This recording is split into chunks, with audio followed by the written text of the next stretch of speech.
getting into this episode of GH, I am happy that Jason told Danny the truth about the baby and about the whole situation with him and Sasha. I'm glad. That's big of him to do. He ain't want to lie to his son. He ain't want his son to be the one thinking, oh, he got a sibling out here. I respect that. Um, I ain't even mad at Sasha for not telling Danny, the truth about the other part, because he don't need to know that part. As far as who the bio daddy is, that ain't none of your business. So I ain't mad about that. Um, I agree with Sasha when she tried to stop Jason, from leaving to go handle Cyrus, because you done threatened that man in public now. If that man happen to come up missing, you're gonna be suspect number one. You gotta think, because he is Danny's only surviving parent right now, so you gotta think about him. Jason got to get his emotions in check. But I like that he had that conversation with Danny though about getting himself under control and stuff like that. Checking his anger and whatnot, and not flying off the handle. It's not a good look. He got to really check that. Like, I understand the boy is upset, rightfully so, but he do need to, think before he acts. Because when you act before thinking, that gets you in trouble. You find yourself in a situation you shouldn't be in. But I'm proud. You know what I'm saying? That's why I said I'm proud of people like him and Josslyn and stuff, because they so young. And, well, Josslyn's a young adult. He's a teenager. But, to be standing up to a criminal like that, somebody who's dangerous, I commend it. Even though it's crazy. You bold. You know what I'm saying? Like, that's some dangerous shit y'all doing. I respect it, though. At least they ain't no punks. But they might want to tone it down a little bit, because that ain't nobody to play with now. Before, when Jason found out that Sam was killed, I felt like maybe he processing that information. Maybe he still is processing it. But here we are. He heard that shit again because Danny mentioned it again, how he felt Cyrus hurt his mother, or why he wanted to know why Cyrus did that to his mother. Jason still didn't have much of a reaction to it. Like, he was just acting nonchalant. I'm like, I hope that's not how he gonna act every day. Like, I hope we gonna get some more emotion out of his ass about that information now. I'm praying that he's still just processing it, because it's all in the same night. So I'm just hoping that that's just him processing this information. Like, and maybe he didn't want to fly off the handle in front of Danny. I hope so, because I hope he got a bigger emotion than that shit. Like, this was your love. Like, this was the love of your life. You better get angry. You know what I mean? Like, be ready to flip a table on the bitch. Like, do something. I'm just saying. Um, you know. But I love it though. Jason was not playing no games. He let that man know. Like, bitch, I will dispose of your ass. But I want to know though, because he said that nobody would find Cyrus's body. Where he gonna put him at? Because the Pine Barrens gotta be full at this point. With all the bodies him and Sonny done dropped up in that bitch over the years, it got to be full. You got more room to put folk? I'm just saying. Martin was getting on my nerves. Like, sitting there trying to instruct Cyrus, oh, you need to file a complaint against Jason. And didn't have the nerve to go down to the police station and talk to Anna about filing a police report, but he didn't want to talk to her. She is the police commissioner, so bitch, you either talk to her or you talk to nobody. Which, like, I mean, I get where he coming from. Anna is definitely biased where Jason is concerned, but still, that's her department. You ain't gonna tell the police commissioner, I don't want to talk to you. Then get your skippity doo ass on up out of here then. Because you don't talk to me, you ain't talking to nobody. Better get going. Because how you gonna file a report? The report gonna end up on her desk anyway. She the boss. Fool. And that's what pissed me off about Martin. Because how you want to sit here and file a complaint? Ooh, Jason threatened my brother. Like, sir, you do know that when Cyrus came to town, this man was trying to eliminate the entire Corinthos family in one day. Like, he put a hit out on all they asses. Jason was there too and almost got hit. And you really think they're supposed to cry over threatening that man? Martin, go to hell on somewhere and go get you a bowl of chicken. Because ain't nobody got time for this. Like, you expect people to feel bad for your little brother getting threatened? Big brother, older, little brother, whatever the hell he is to you. And ain't nobody stunting that. Nobody care nothing about him getting threatened. You better be glad that's all Jason did to his ass, was threaten him. Be happy that's all he got. Shit. Had it been me, he would have got fucked up in front of everybody. I would have put some knuckle knocks on his head in front of everybody in that bar. Play with me. Um, yeah, like sit down somewhere. Liz and Lucky need to be careful. They really do need to be freaking careful because the way Cyrus was glaring at them through that window, be freaking careful, Lucky. I'm just saying, you need to protect Liz at all costs. Because the way that man acting and looking is about to be curtains for y'all. And first and foremost, I just want to say Isaiah need to get away from Christina. Like her sitting there telling him, you know, oh, my dad and Lucky Dad used to run a club together. They used to this, that, and the other. My dad, you know, giving him a whole history lesson. I'm like, Isaiah, get away from her. You got sexy ass Jordan. You do not need crazy ass Christina. Get away from that nut. I wouldn't wish Christina on no man or woman, to be quite honest. I wouldn't wish her nutty ass on a puppy. Psycho. I also like the way Kai stepped up.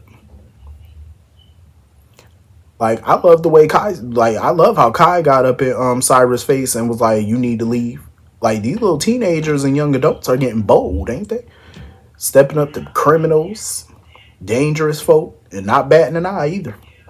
I said, all right, Kai, fight for your lady. That's what I'm talking about. But I love that for Trina, though. You know, all the stuff she's been through in the last couple years, she didn't let that defeat her. Like, she's still, you know, doing her thing. Like, I admire that. You know, when people don't let adversity or trauma stop them, you know, they just keep going. You know, they don't use it as a crutch. I can respect that. You know what? I ain't even gonna hold you. I was on Emma and Geo side today because I totally understood where Emma was coming from when she started ranting, you know, going on and on about her little event or whatever.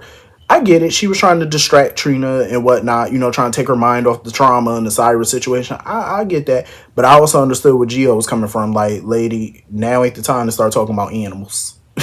We ain't got time to talk about that right now. Like, some heavy shit just went down in this bar. We just, you know, after everything we just saw with threats going around, we ain't got time to talk about that. But Emma definitely noticed, though, that Geo and Dante share a resemblance in a way. Like, she definitely picked up on that. So of course they starting to drop the little anvils and stuff like that. I'm gonna tell you like this: nobody, and I do mean nobody, should be allowing Lulu in any type of kitchen. This heifer done burned the toast. How did you burn fucking toast? I seen somebody burn toast one time and blame the toaster. I'm like, how you blame the toaster for your non-cooking ass? And that ain't even cooking. Like, all you doing is putting the bread in the damn thing and pushing the button down. You can't even do that. If you can't do toast correctly, you don't need to touch no kitchen. You don't need to be in the kitchen. You don't even need to go fix you a cup of juice. You need to hire some butlers or something. You need a chef or something to do that for you. Like, I'm just saying, if you can't do toast. Because now, burning toast and blaming the toaster. Lord have mercy. Yeah, Lulu need to keep her ass out the kitchen. Had the place all smoky. I'm like, Dante, get her up out of there. But I'm glad Dante could laugh, though. You know what I mean? Like, that made me feel good that he could laugh. Because that's a part of moving on. You know what I'm saying? Like, being able to start laughing again and start living again. You know, it's a start. You know? And I totally agree with Lulu. Sam would not want that man grieving every single day, just being depressed. And, you know, she wouldn't want that for him. Absolutely not. I ain't like the way Anna was treating him, though, when he came to the PCPD. Like, she was treating that man like a redheaded stepchild. Oh, you need to leave. You're on leave. You need to go. You can't be here. Anna, you ain't got to be so mean. Like, all the man wanted was an update. He's still a detective, even if he is on leave. Damn, he barred from the building? Good Lord. You know what? I can't blame Anna for arresting Josslyn. Because Josslyn was very arrogant sitting in that interrogation room. Because she was just like, so can I go or do I need to call Diane? I'm glad Anna was like, nope, you ain't going nowhere. She said, you might as well call Diane. Because I'm doing this to save your damn life. And as much as I like that Josslyn is bold and she not afraid of people, her investigating Cyrus on her own is a hot mess. It's a hot mess. Like, you're putting yourself in mortal danger right now. And so I don't blame Anna for locking her up, because what she did was criminal trespass, and whatever evidence you could, you collect, you're tainting that shit. It might not be something a DA can use because of how it was obtained. You're not a cop. You can't just go into somebody's apartment and start trifling through their things looking for stuff. Because even if you did find a murder weapon or you found some incriminating stuff, it would get thrown out of court. You're not a cop. You had no warrant. It'd get thrown the hell out. And I totally agree with chasing him, because now that the super ID'd her in the photo, chances are he probably done told Cyrus, which means Cyrus is on to her. He knows it was her. Like, you're fucking this up right now. Like, you need to do better. And Liz and Lucky, I can't blame them for wanting to go to Anna and tell them everything that they know so far, because they realize too many people know that Cyrus, is doing what he doing. So he could flee to town. It's just too much. They need to ramp up their investigation rather quickly and do something to put his little ass away. And whatever plan they got to frame him, they need to put that shit in motion right now. Like, I'm just saying, because it's getting hot and heavy now. Like, he on to some folks. Can't underestimate that nutball. Anyway, moving on from that. Willow was pissing me off, per usual. Willow was really getting on my nerves. This heifer is pretty much giving Nina the go-ahead to tell Martin, oh, you could dig up dirt on Michael. I'm like, are you serious? Are you serious? Dig up dirt. The man is laying in a hospital bed in a burn unit, getting treatment in Germany, and you want to dig up some dirt. Willow, go your trifling ass somewhere. I'm not surprised Nina Nina not going to tell her about her and Drew now that she was interrupted. And you know what? I was glad Tracy interrupted, because I'm glad it got spoken about, that damn engagement ring. I'm glad Tracy wanted it back. She was like, nope, that's my mother ring. Give it back. I ain't even mad at Tracy. Like, you ain't keeping that ring. Absolutely not. Give it back. I get where Alexis, I ain't gonna lie, I get where Alexis is coming from too. Like, Alexis wants Tracy to back off because she don't want Drew to have an excuse to leave. But I'm like, does Alexis not know that Drew is buying a home in town? I'm assuming she doesn't know that. But either way, I agree with Tracy. At the end of the day, it's a moot point, because everybody in town is giving Drew and Willow a piece of their mind. So even if Tracy didn't say anything, you got other people in town that's doing what Tracy's doing. So how is that going to stop him from leaving? Drew ain't going nowhere. He made it abundantly clear he planned on sticking around that town. So it really don't matter at this point. I mean, I get where Alexis is coming from. She don't want to rock the boat because she want to keep her grandchild in town. But it really, I mean, Tracy's not the one that you should be talking to. You need to talk to everybody else in that town. Hell, you need to hold a town hall meeting and let everybody know to back off if that's the case, because Tracy ain't the only one. Lucas and Maxie need to go get a life. Like, they really do. Sitting there worried about what Jack and Carly doing and stuff. I'm like, leave them people alone. Like, damn, they just on a date. Like, they out flirting with each other. They're enjoying each other's company. It's not like they're getting married. They're not moving in together. They're just going with the flow. So I felt like it was kind of stupid to have Lucas and Maxie pull Jack and Carly aside to, oh, you need to leave Carly alone. Oh, Carly, you need to steer clear of him. These are grown people. Carly is a big girl. She know what she doing. Leave her alone. And I love what Carly said to Lucas. At the end of the day, life is short. You gotta take all the good moments that you can and worry about the bullshit later when it happens. I totally agree. If Jack is bad news, cross that bridge when it happens. But until then, keep enjoying the ride.